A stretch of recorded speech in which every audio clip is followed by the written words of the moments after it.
Hello there, Mr. Sutton here with the Pre-Cal Honors 3-5 Part 1 homework solutions on rational equations. For this problem, we need to solve this equation and then check for extraneous roots.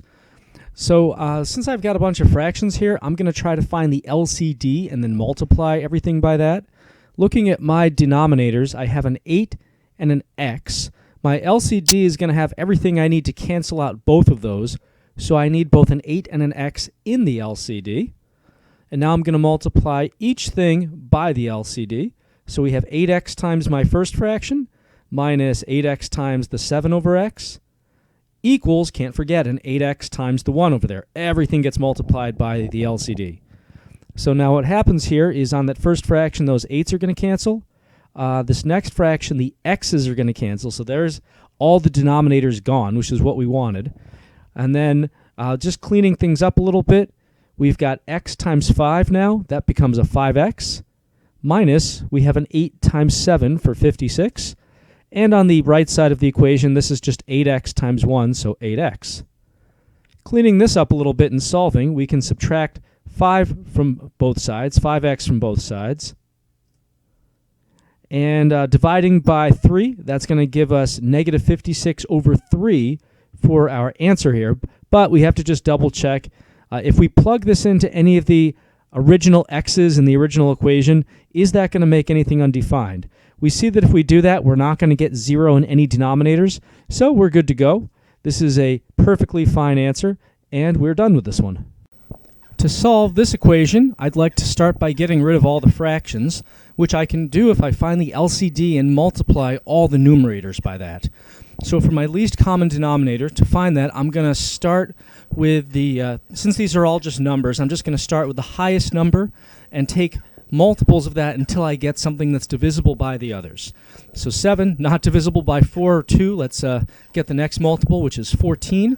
That's divisible by 2, but not 4. Next multiple is 21. That doesn't work. 28 is divisible by 4 and 2. So 28 is our LCD. So let me multiply everything by 28 now, at least all the numerators. So we have 2x plus 3 with a 28 in the numerator there. Minus, we'll have a 28 up here with the 1. Equals, we have a 28 up here with the x minus 6. Now I'm going to go through and reduce all of these. That will get rid of the denominators. 28 over 7 reduces to a 4 up there. 28 over 4 reduces to a 7. And 28 over 2 reduces to a 14. So now cleaning things up, if I distribute this 4 to the 2x plus 3, that's going to be 8x plus 12. Next, I have a negative 7 times 1, so negative 7. And then we have an equals, 14 being distributed to the x and the minus 6. So that's 14x minus, let me think, 84. I notice at this point that I've got only x's and numbers. So I can solve this pretty quickly if I just get the x's on one side and the numbers on the other.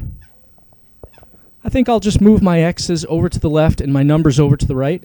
So 8x minus 14x is negative 6x. And let's see here, we have a 12 minus 7, that's 5. I can subtract 5 over here. Negative 84 minus 5 is negative 89.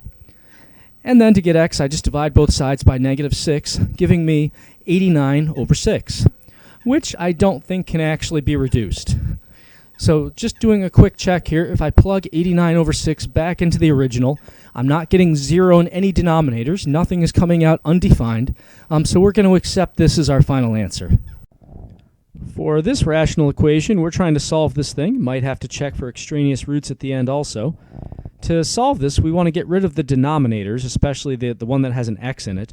And to do that, we're going to multiply everything by the least common denominator. So my LCD has everything I need to cancel out the denominators. So I need a 5, and I need an x. How about 5x? So I'm going to multiply all of the numerators by 5x. So this first fraction gets a 5x upstairs. This next fraction gets a 5x upstairs. And this one also gets a 5x. Everything has to get multiplied by 5x. So going through now, the 5's cancel in the first fraction. Second fraction, the x's are canceling. Nothing cancels over on the right side. Cleaning things up a bit, in the first fraction we have an x times 2, so 2x. Next, we have a 5 and a 2, so that's going to be a plus 10. And finally, we have a 5x over on the right side. Now we can subtract 2x over to the right, so that's 3x over there. And dividing by 3, we get 10/3 for our possible answer.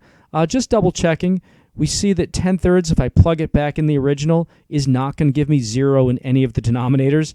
It'll give me a 10/3, but there's nothing really wrong with that. So because that doesn't make anything in the original undefined, this is a fine final answer. To solve this rational equation, we would sure like to get rid of these fractions, which we can do by multiplying everything by the LCD. So what is the least common denominator out of all these denominators? So I like to start with the biggest one and then just take multiples of that until I get all the other ones. So 4. 4 is not divisible by 3, so the next multiple of 4 is 8. Still not divisible by 3. After that, we've got 12. 12 is divisible by 3, and it's also divisible by 2. So 12 is our least common denominator. Now, any common denominator will work with this process. This just saves us the least amount of reducing. So multiplying everything by 12, we've got 12 times the numerator of the first fraction, plus 12 times the x minus 4 up there, plus 12 times this 1/4. Going through and reducing now, 12 over 2 gives us a 6 up there, 12 over 3 gives us a 4, and 12 over this 4 gives us a 3. Going back through again and cleaning this up a bit, I've got 6 distributed to 3x minus 2. That's going to be 18x minus 12. Next, I've got a 4 distributed to x minus 4. So that's 4x minus 16. And on the right side of the equation, I have just 3 times 1, so that's 3.